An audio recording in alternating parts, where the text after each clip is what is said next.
주시는 하나님 말씀은 누가복음 2장 36절에서 38절입니다. 우리 한 목소리로 같이 받들어 읽겠습니다. 또 아셀 지파 바누엘의 딸 안나라는 선지자가 있어 나이가 매우 많았더라. 그가 결혼한 후 7해 동안 남편과 함께 살다가 과부가 되고 84세가 되었더라. 이 사람이 성전을 떠나지 아니하고 주야로 금식하며 기도함으로 섬기더니 마침 이때에 나와서 하나님께 감사하고 예루살렘의 속량을 바라는 모든 사람에게 그에 대하여 말하니라. 아멘. 할렐루야. 좌우에 계신 분들과 인사, 얼굴, 눈 마주치면서 같이 인사하겠습니다. 할렐루야. 네. 오늘은 자리를 바꿔서 또 두 분이 앉으셨는데, 감사합니다. 우리가 지난주에 사명자의 삶에 대해서 시몬을 통해서 우리가 살펴봤죠. 성령님의 임재 가운데 거하며 또 성령님의 지시를 따라서, 성령님의 감동에 따라서 예수 그리스도를, 아기 예수님을 우리의 메시아를 증거했던 그의 모습을 우리가 살펴보았습니다. 사명자의 삶을 가능케 한 것은 성령 충만한 것이라고 할 수 있습니다. 그러면 시몬의 성령 충만한 모습을 통해서 우리는 그런 질문을 해볼 수 있죠. 성령 충만한 사명자의 삶이 어떻게 가능할 것인가? 사실 이 누가복음에서는 쌍으로 두 사람을 같이 하나님의 역사의 증인으로 내세우는 경우들이 많습니다. 우리가 이미 1장에서 살펴본 것처럼 다시 사가랴죠. 제사장 사가랴와 또 예수님의 어머니인 마리아의 모습이 그렇게 같이 나타나 있고요. 오늘 여기도 시몬의 모습과 또 안나의 모습이 동시에 나타나 있습니다. 안나의 삶을 통해서 우리가 하나님의 사명을 위해서 어떻게 준비될 수 있는지를 함께 묵상해 보는 시간을 가졌으면 좋겠습니다. 이 안나가 어떤 모습으로, 어떤 사람으로 묘사되고 있나요? 처음에 보면 36절 말씀에 나이가 매우 많았고 그가 결혼한 후 7해 동안 남편과 살다가 과부가 되어서 84세가 되었다고. 늙고 과부인 안나의 모습을 우리에게 소개해주고 있습니다. 안나는 아셀 지파 바누엘의 딸이라고 그랬죠. 아셀 지파, 예수님 당시에는 사실 그런 지파의 구별이 그렇게 의미가 많이 없어진 시대였다고 합니다. 우리도 보면은 여러분이 족보 가운데서 어느 무슨 예를 들면 김해 김씨 이런 식으로 무슨 파 어쩌고 저쩌고 그런 걸 아시는 분도 있지만 모르는 분도 계시죠.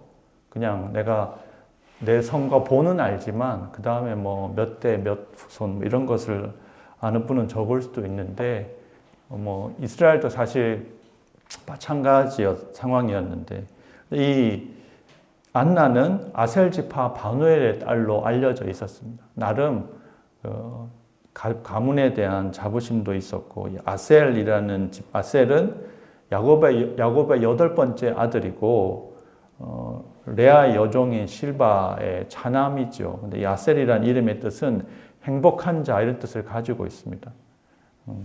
이 아셀에 대해서 이 신명기 33장에 보면 이렇게 묘사하고 있습니다. 아셀에 대하여는 일렀으되 아셀은 아들들 중에 더 복을 받으며 그의 형제에게 기쁨이 되며 그의 발이 기름에 잠길지로다.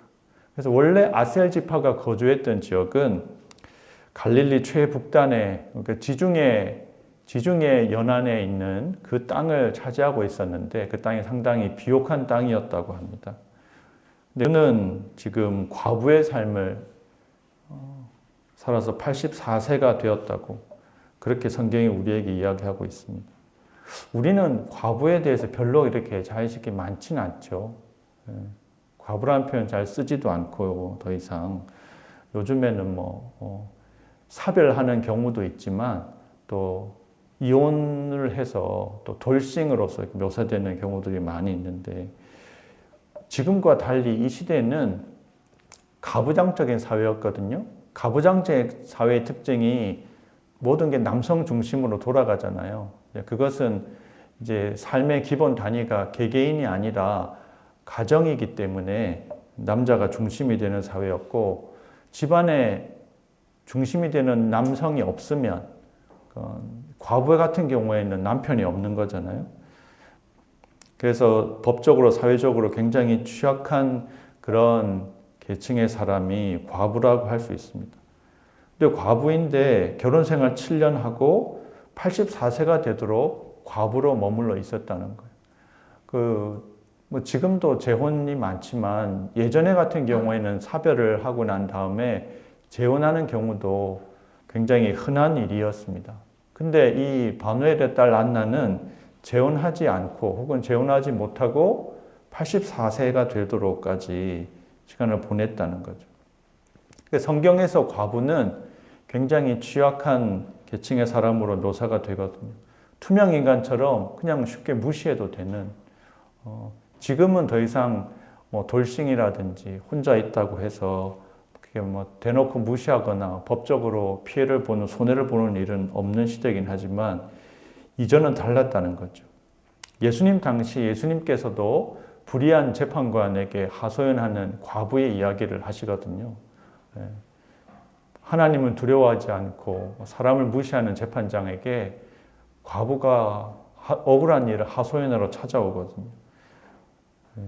그래서 이 재판장은 과부기 때문에 당연히 무시해도 되는데 하도 자기를 괴롭히니까 어쩔 수 없이 저 과부의 한많은 소원을 풀어줘야 되겠다 이런 마음을 먹으면서 이런 불의한 재판관도 밤낮 부르짖는 과부의 간구를 들어주었는데 하물며 하나님께서 밤낮 부르짖는 우리의 기도를 듣지 않겠느냐 이렇게 말씀하셨던 것이 나와 있습니다.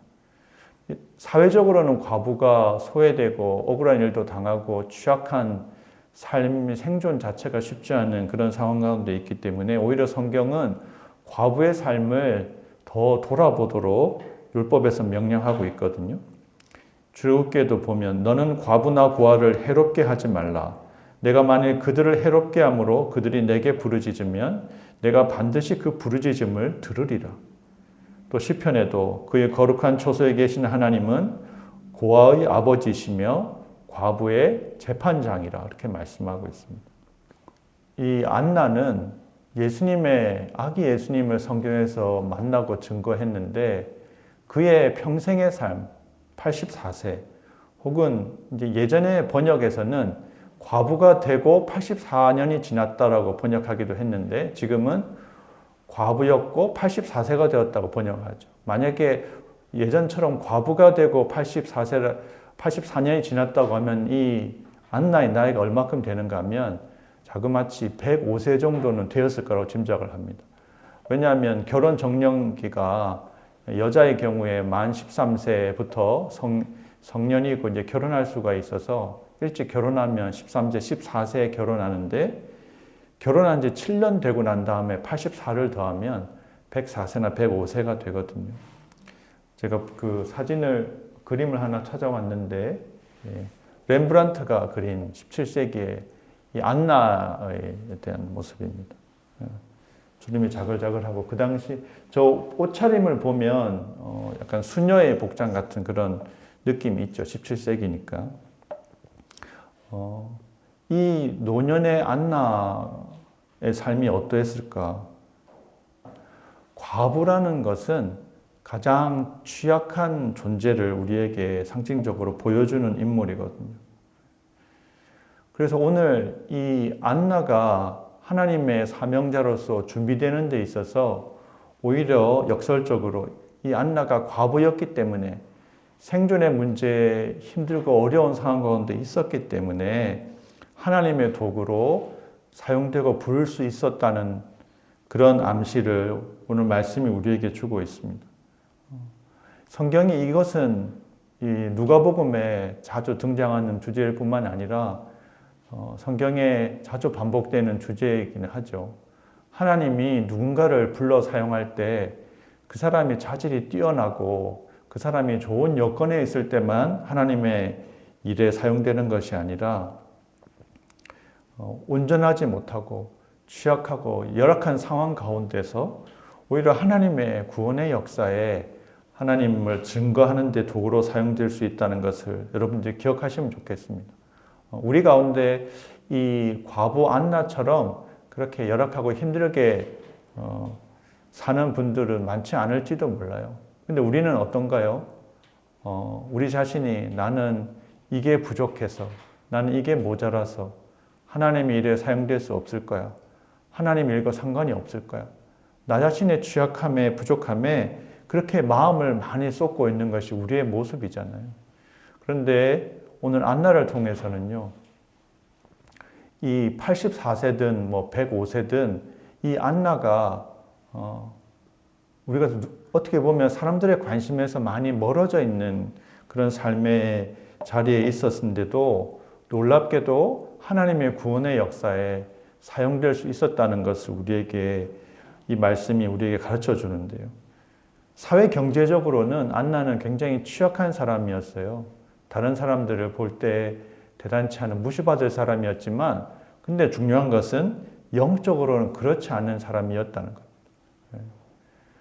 우리가 돈이 많거나 아니면 학력이 뛰어나거나 아니면 가정 집안 배경이 좋거나 이런 것들은 이미 우리가 어떻게 할 수 없는 것일지도 모르거든요.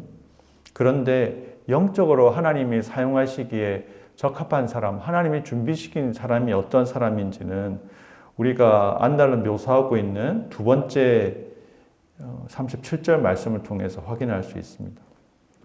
과부로서 84세였는데 안나는 어떤 사람이었나요? 성전에 머물며 금식하며 주야로 금식하며 기도함으로 하나님을 예비하는 사람으로 묘사되고 있습니다. 어떻게 해서 성전을 떠나지 않을 수 있었을까요? 어쩌면 이 안나는 성전에 보면 수종드는 여인들이 있었거든요. 제사장들이나 레위인들이 일을 하는데 그들을 돕기 위해서 허드렛 일을 하는 여인들이 있었습니다. 그래서 혹시 안나는 과부가 되고 난 다음에 성전에서 그런 일을 하면서 생계를 이어갔을지도 모릅니다. 우리 현대 시대로 보면은 뭐 지금은 많은 교회들에서 이제 없긴 한데요. 작은 교회들은 없죠. 사찰 집사님이 있었습니다. 사찰 집사님 가정이 있어서 교회 여러 가지 관리라든지 보수라든지 이런 것들을 하시면서 돌보는 분이 계셨는데요. 어떻게 보면 안나는 그런 삶을 살았을지도 모릅니다. 성전을 떠나지 아니하고 성전에서 이런 일을 하지 않더라도 성전을 떠나지 않는 사람들도 있거든요. 우리는 사실 이렇게 늘 이 공간을 늘 쓰지 못하기 때문에 아직 새벽기도도 공식적으로 할 수 없고 모임들이 그렇지만 이제 자기 건물이 있는 이런 공간이 있는 교회들에서는 뭐 목회자들이야 날마다 새벽기도 하고 교회를 지키지만 또 함께 그 새벽기도의 자리에 나오는 성도들이 있습니다. 그래서 사실 그런 분들은 일주일 내내 목사를 보거든요. 제가 이전 교회에서 그런 생각했어요. 이 교회에서 진짜 성도들은 새벽기도 나오는 성도들이다. 이런 생각을 했습니다. 그래서 그분들은 교회에서 사례를 받는 것도 아닌데 전에 그 새벽마다 운전해서 새벽에 운전해서 35분, 40분을 운전해서 새벽기도를 나오는 은퇴 장로님이 계셨거든요. 그래서 그분 모습 보면 안나의 모습이 저런 모습이 아니었을까. 늘 새벽에 나오고 또 새벽기도 나올 뿐만 아니라 교회에 뭐가 있으면 교회 행사나 일이 있을 때 늘 그 자리에 그 장로님이 계셨습니다.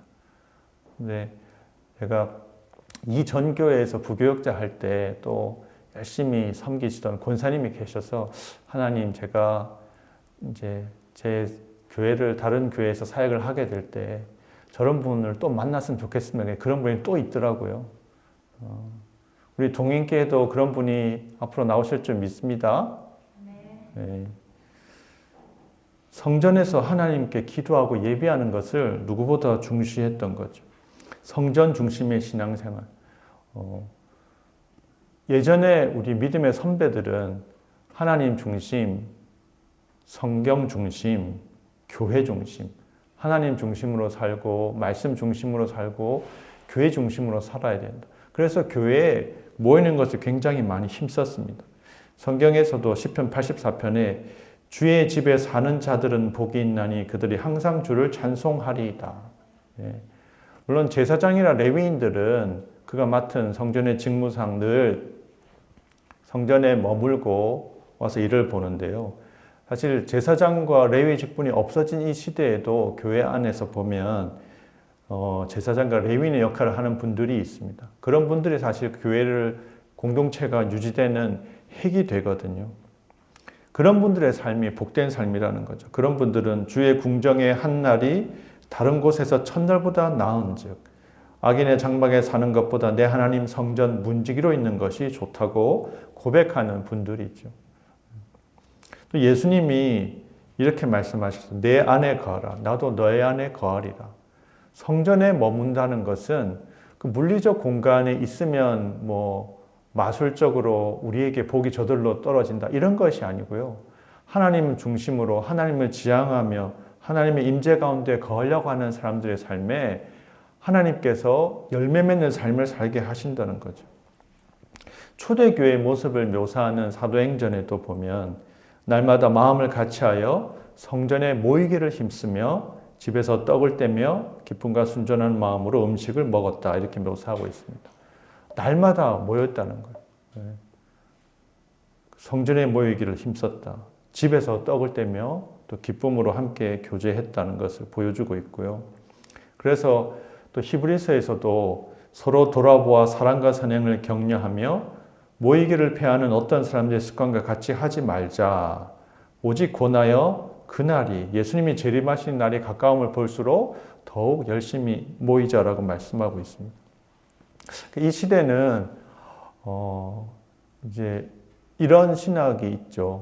우리가 한국 교회가 모이기를 힘쓰고 애썼는데 정작 세상 속에서 흩어져서 하나님 나라를 위해서 그 사명을 위해서 살는데 부족했다. 그러니까 교회에 모이면 열심히 나오지만 세상에서는 자기 생각대로 하나님 말씀대로 사는 게 아니라 그러니까 신앙생활이 교회에만 제한되는 모습들이 있었다고 반성을 하기도 했습니다. 그러면 교회는 일주일에 한 번만 오고 나머지는 세상에 열심히 살아야 되겠다라고 우리가 생각할 수 있잖아요. 근데 역설적으로 교회에 나오고 하나님의 임재 가운데 거하는 데 시간을 많이 들이는 사람이 세상 속에서 승리하는 믿음으로 세상을 이기는 삶을 살 수 있다는 거예요. 썬데이 크리스천이라는 말이 있습니다. 주일만 교회 예배만 딸랑 드리는 그게 물론 신앙인의 기본이고 출발점이지만 거길래 머물러 있으면요. 세상 가운데서 믿음을 지키며 하나님을 기쁘시게 하는 하나님께 영광 돌리는 삶을 살기는 참 어려운 것 같아요. 그래서 우리가 사실 하나님께 시간을 얼마나 드리느냐가 우리의 삶을 우리의 믿음의 질을 결정하는데 분명히 상관관계가 있습니다. 교회만 열심히 하고 세상에서 믿음으로 살지 못하는 건 부끄러운 일이고 극복해야 될 모습이지만 그러니까 이게 잘못됐으니까 우리 교회에 시간을 많이 드리는 거는 아까운 거다. 세상에 열심히 살아야지. 이렇게 또 볼 수도 없다는 거예요. 우리가 주님을 위해서 주님 임재 가운데 머물고 주님께 기도하는 데 시간을 들이면 들일수록 오히려 우리가 나머지 세상 속에서 살아가는 시간들을 하나님의 영광을 위해서 더 잘 쓸 수 있다는 것은 우리의 믿음의 선배들이 증거하는 바인 줄 믿습니다. 오늘 이 성전에 머물기를 힘쓰면서 안나가 뭘 했느냐? 주야로 금식하며 기도함으로 섬겼다. 근데 이 금식은 바리새인의 금식과는 달랐을 겁니다.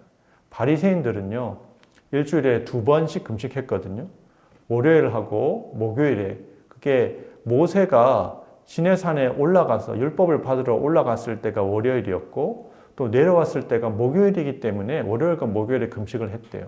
금식한 방식은 우리가 성경에 정확하게 묘사가 되고 있지는 않지만 보면은 이제 이슬람 같은 경우에 그 이슬람에서 금식을 하는 라마단 기간 동안에 그분들은 해가 뜨고 해가 질 때 일과 시간 동안 금식하거든요.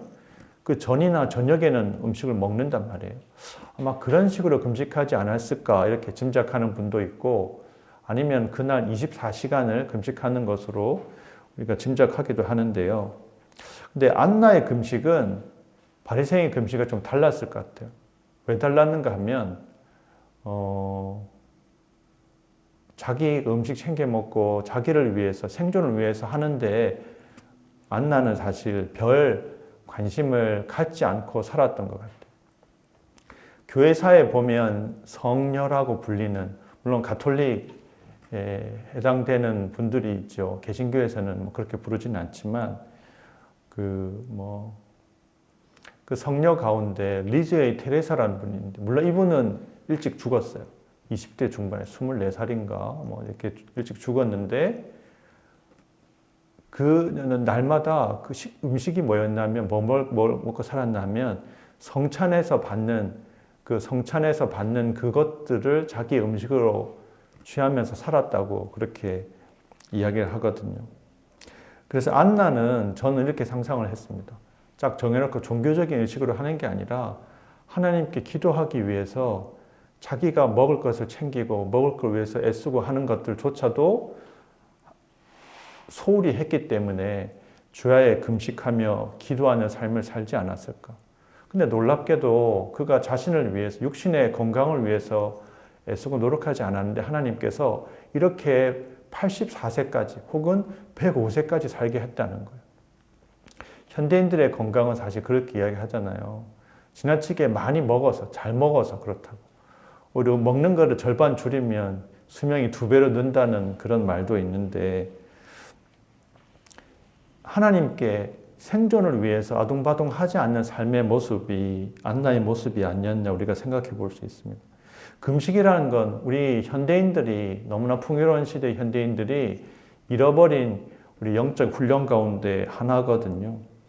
성경에 유대인들은 율법에는 1년에 한 번 대속죄일에 욤 키푸르 7월 10일에 금식을 민족적으로 다 하도록 되어 있긴 하죠.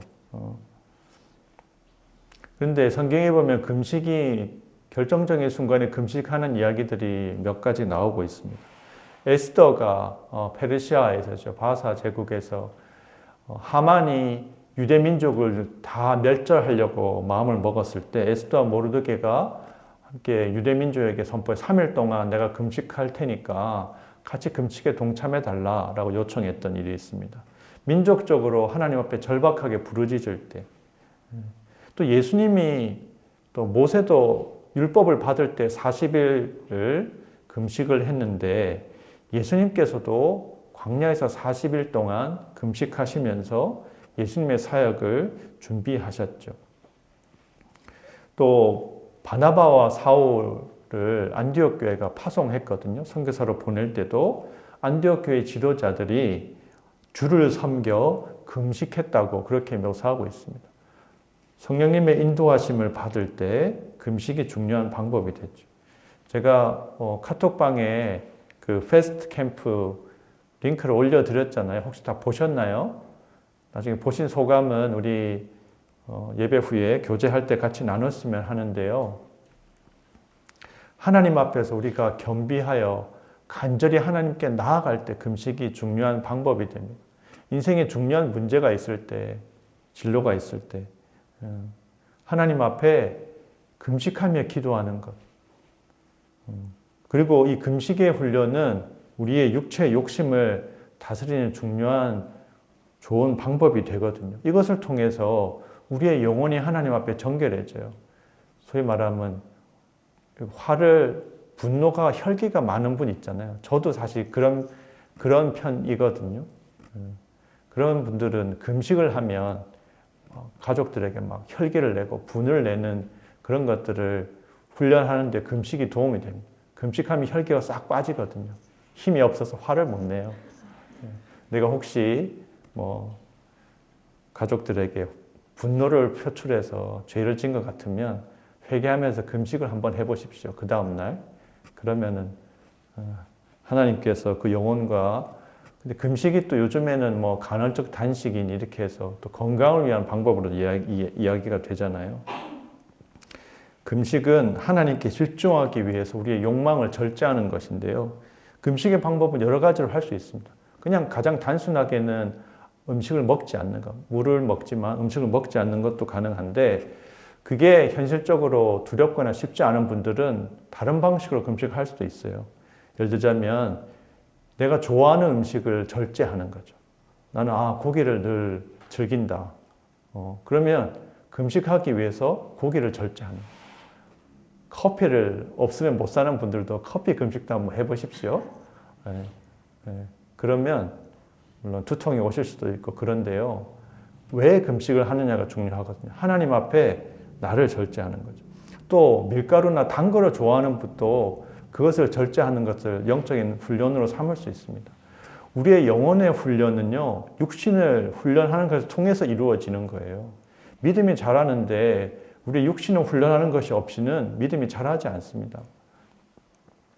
또 혹은 오락, 내가 좋아하는 오락이나 게임이나 즐거워하는 것들을 디지털 금식 같은 것들도 사실은 있죠. 우리가 4월 5일이 부활절인데 그 한 고난주간 동안에는 각자 나름의 방법으로 금식을 해봤으면 좋겠어요. 각자 자기 방법대로 그냥 그리고 보통 성금요일은 이제 로마 가톨릭은 사순절 기간에 육식을 금하는 금식을 기본적으로 하지만 개신교는 그렇게 하지는 않는데 우리 자신을 각자 나름의 방법으로 금식할 수 있는 방법은 찾으면 좋겠다는 생각은 있습니다. 성금요일 날 같은 경우에 우리가 하루 세 끼를 다 금식을 못 하더라도 내가 예수님이 십자가에 달려있는 동안 아침 9시부터 오후 6시, 오후 3시까지거든요. 6시간 동안은 내가 예수님의 고난에 동참하기 위해서 식사도 안 하고 가능하면 물도 마시지 않고 이런 것도 해볼 수 있으면 예수님의 고난에 우리가 동참하는 의미가 분명히 있을 것 같고요. 성경이 금식에 대해서 말씀하고 또 한 가지 교훈도 있는데 이사야 58장에 보면 내가 기뻐하는 금식은 단지 그렇게 뭔가를 잘제하고 절제하는 것뿐만 아니라 흉악의 결박을 풀어주며 멍에의 줄을 끌어주며 압제당하는 자를 자유롭게 하며 모든 멍에를 꺾는 것이 아니겠느냐. 또 줄인 자에게 내 양식을 나누어 주며 유리하는 빈민을 집에 들이며 헐벗은 자를 보면 입히며 또 내 고륙을 피하여 스스로 숨지 아니하는 것이 아니겠느냐. 선한 일을 하는 것도 금식의 방법일 수 있습니다. 그래서 이제 어떤 분들은 이렇게 사순절 금식이나 이런 금식을 하면서요, 사 먹을 값을 아껴가지고 그것을 헌금을 해서 나중에 우리가 필요한 사람들에게 가난한 사람을 구제한다든지 어려운 분들을 도와주는 일들에 우리가 쓸 수 있습니다. 그러니까 지난 성탄절 헌금도 우리가 이미 지금 모아두었고요. 또 이번 부활절 절기 헌금은 모아서 우리가 장학금이라든지 아니면 구제하는데 다 쓸 수 있도록 그렇게 하려고 하거든요. 그리고 이번에 금식에 대해서 묵상을 하면서 저도 저에게 금식이 굉장히 의미 있는 경험이었는데 왜냐하면 제가 제 집사람 사모랑 결혼해야 되겠다고 결심했던 것도 금식 수련회 가서였거든요. 그래서 여러분이 중요한 결정을 잘 내리기 위해서는 금식을 한번 해보시는 것도 좋을 것 같고 그래서 우리가 내년 정도는 우리가 금식 수련회를 연초에 해보면 좋지 않을까 그런 생각을 사실 했습니다. 아까 말씀드린 대로 금식에 대해서 우리가 금식 기도원들이 있는데 그런 데 가면 그냥 본인이 식사를 꼭 해야 되는 분들은 그 식사를 하실 수도 있고요. 또 다른 방식으로든지 같이 자기 건강과 수준에 맞게 금식을 하면서 하나님께 집중하는 시간을 가질 수 있으면 좋지 않을까 그런 마음을 가졌습니다.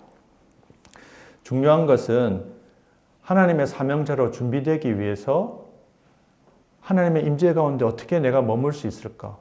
주님과 보내는 시간을 어떻게 내가 더 드릴 수 있을까? 금식하며 기도하며 하나님의 은혜를 구할 수 있을까를 우리가 고민해 봐야 된다는 거예요. 그렇다면 비록 우리 삶이 비루하고 우리의 삶이 굉장히 취약해서 경제적으로나 사회적으로나 연약한 가운데 있어도 하나님의 놀라운 구원의 현장에 우리가 동참할 수 있는 영광을 누리게 될 거란 사실을 믿으시기 바랍니다. 그 안나의 삶을 통해서 우리가 또 생각해 볼 수 있는 것은 안나는 하나님의 섭리 시간에 하나님 앞에 감사할 수 있었다는 거예요. 감사하며 또 예루살렘의 속량을 바라는 모든 사람에게 그에 대해서 증거하는 삶을 살았습니다. 사실 감사라는 것, 감사의 중요성은 아무리 강조해도 지나치지 않습니다. 감사는 우리가 하나님의 은혜에 대해서 보이는 정상적인 반응이거든요. 감사로 제사를 드리는 자가 나를 영화롭게 한다고 말씀했습니다. 얼마나 여러분들 감사하며 사십니까? 일상의 작은 것들 생각해 보면 너무 감사한 일들이에요. 문제가 있을 때 비로소 우리는 일상에 우리가 누렸던 것이 얼마나 소중한 걸 깨닫게 되거든요. 건강도, 사람도, 우리가 먹는 일용할 양식도, 또 우리가 평소에 대한민국 국민이라는 것에 대해서 막 감사하고 이런 일들이 적을 수 있는데 다른 나라에 전쟁 난 거 보면 우리나라에 전쟁이 안 나서 얼마나 감사한가. 전쟁 나기 가장 가능성이 많은 나라라고 그렇게 알려져 있는데 놀랍게도 하나님이 6.25 전쟁 이후로 하나님이 이 땅을 지켜주셨잖아요. 그래서 우리가 정말 감사해야 되거든요. 감사와 그 사람의 믿음은 비례합니다. 우리가 얼마나 믿음이 있느냐, 우리의 신앙생활이 어떻게 제대로 되고 있느냐는 내가 얼마나 감사하느냐에 달려 있습니다. 여러분 많이 감사하시기 바랍니다. 안나는 아기 예수님을 발견해서 감사했을 뿐만 아니라 늘 평소에 감사의 삶을 살았을 겁니다. 그리고 감사는 하나님 앞에 기도하는 삶을 사는 것과도 밀접한 관련이 있어요. 아무것도 염려하지 말고 다만 모든 일에 기도와 간구로 너희 구할 것을 뭐로 하라고요? 감사함으로 하라고 그렇게 말씀하고 있거든요. 감사하는 만큼 우리는 더 기도할 수 있고요. 기도하는 만큼 더 감사할 수 있어요. 그래서 감사와 기도는 불가분의 관계고 사도 바울이 우리에게 늘 해야 되는 것 세 가지를 명했거든요. 항상 기뻐하라, 쉬지 말고 기도하라, 범사에 감사하라. 근데 이 셋 중에 저는 항상 기뻐하라가 제일 어려운 것 같더라고요. 근데 감사하는 사람은 기도할 수 있고요. 쉬지 말고 기도하는 사람은 항상 기뻐하는 삶을 살 수 있게 되는 줄 믿습니다. 이것이 우리를 향하는 하나님의 뜻이라는 거예요. 그렇게 하나님 앞에 감사하는 사람, 하나님의 구원의 역사를 경험한 사람은 안나가 그랬던 것처럼 시몬도 그랬지만 우리가 경험한 구원을 그 은혜를 증거하지 않을 수 없다는 거죠. 예루살렘의 속량을 반하는 모든 사람들에게 안나는 예수님을 증거했습니다. 우리가 결국은 우리의 신앙생활, 사명자로 살아가는 삶의 구체적인 외적인 표현은 증거하는 삶이에요. 내가 받은 은혜를 사람들에게 나타내고 과시하는 것. 그래서 이 시몬도 그렇고 안나도 그렇고 예수 그리스도에 대한 증인의 삶이 어떠한가를 우리에게 보여주고 그것이 우리의 사명의 가장 중요한 결론이고 모습이라고 할 수 있습니다. 예수님에 대해서 증거하는 것. 그래서 우리는 베드로전서 3장에 있는 것처럼 너희 마음에 그리스도를 주로 삼아 거룩하게 하고 너희 속에 있는 소망에 관한 이유를 묻는 자에게는 대답할 것을 항상 준비하되 온유와 두려움으로 하라 이렇게 말씀하고 있습니다. 우리가 예수님을 믿는다면 예수님이 우리의 주인이라면 우리가 왜 예수를 믿는지, 우리가 뭘 소망하며 살아가는지를 사람들에게 증거할 준비가 돼야 된다는 거예요. 그래서 우리 정숙 자매가 이번에 세례 받을 때 간증을 잘 준비하실지도 아는데, 간증을 들으시면서 각자 다 우리 성도들도 나에게서 주님이 어떠한 분인가, 내가 주님을 만나서 내 삶이 어떻게 달라졌는가, 나의 소망이 무엇인가, 내 삶에 나의 사명이 무엇인지를 생각해보고 정리하는 시간들을 가지실 수 있으면 좋겠습니다. 말씀을 맺겠습니다. 안나의 모습을 보면 가장 취약하고 또 연약한 늙은 과부의 모습으로 이 장면에 등장하는데요. 하나님이 그런 취약한 인생을 통하여서 이 땅에 오신 많은 종교 지도자들도 알아보지 못했던 예수님을 알아보고 예수님을 보내신 하나님을 찬양하고 감사하도록 만드는 일에 그를 도구로 사용했다는 사실을 기억하면 좋겠습니다. 우리가 부족하다고 느낄 때마다, 내 삶의 형편이, 상황이 열악하다고 느낄 때마다 하나님이 나를, 이런 상황에 있는 나를 하나님의 구원의 역사의 증인으로 부르셨다는 사실을, 부르실 거라는 기대를 여러분 늘 마음에 품고 살아가시기 바랍니다.